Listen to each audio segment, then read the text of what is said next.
सत्य का जीवन में पालन करे। सत्य बहुत कीमती चीज है। शास्त्रों में कहा सत्य की तुलना किससे की जाए। हम अपने जीवन में सत्य को कितना महत्व दें। कहा सत्यम सूनुरयम, आप अपने बेटा को कितना कीमती मानते हैं। एक पैसा कम सत्य उससे ना हो। सत्य का खोना पुत्र खोने जैसा है। सत्यम सूनुरयम, जीवन का सत्य छूट गया मानो जैसे पुत्र का घाटा वैसे सत्य का घाटा। समत्व कहा है। एक परिवार बताया गया है नीति ग्रंथ में बताया।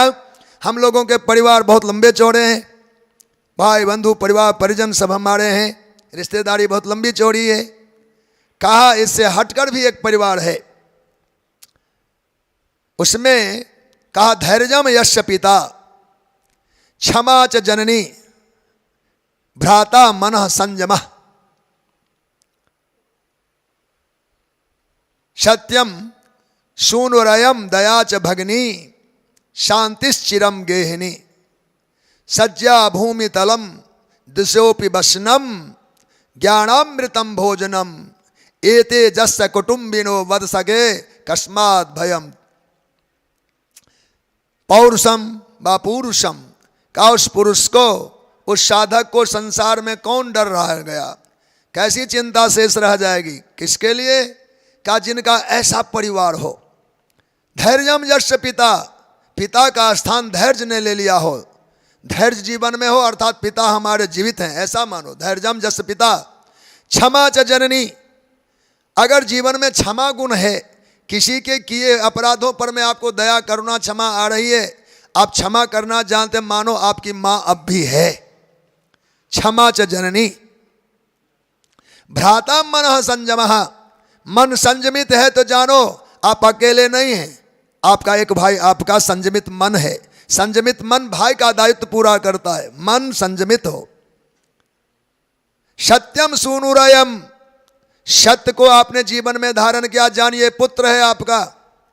दया च भगिनी, आपने दया का पालन किया है जीवन में, आप बहन वाले हैं, आपकी बहन दया है अर्थात दया भगिनीवत है। शांतिश्चिरम गेहिनी, जीवन में आपने शांति को धारण किया, जानिए पत्नी है। शांति चिरम गेहिनी। सज्जा भूमि तलम, साधकों के लिए धरती ही विस्तर है, कमी नहीं। दिशोपि वसनम, आकाश ही जिनके ओढ़ना है, ओढ़ने का साधन है। ज्ञानामृतम भोजनम, ज्ञान अमृत ही जिनका भोजन है। एते जस्य कुटुंबिनो, ऐसा परिवार जिन साधक को प्राप्त हो गया हो तो बताओ कस्मात् भयम साधकम व पुरुषम, ऐसे साधक को अब किस बात का डर रह गया। चूंकि परिवार भरा पूरा है, पिता भी है, माँ भी है, भाई भी है, पुत्र भी है, पुत्री भी है, बहन भी है, पत्नी भी है, आसन भी है और बिछावन भी है, ओढ़ने का साधन भी है, भोजन का साधन है। एक गृहस्थी को इतना ही चाहिए। माता पिता हो, पत्नी हो, भाई बहन हो, पुत्र हो, पुत्री हो, रहने का घर हो और साधन के रूप में भोजन का इंतजाम हो। एक गृहस्थी को इतना ही इंतजाम चाहिए जो इसमें बताया गया। तो ऐसे परिवार हो तो सत्य की रक्षा करे, सत्य को पुत्रवत माने,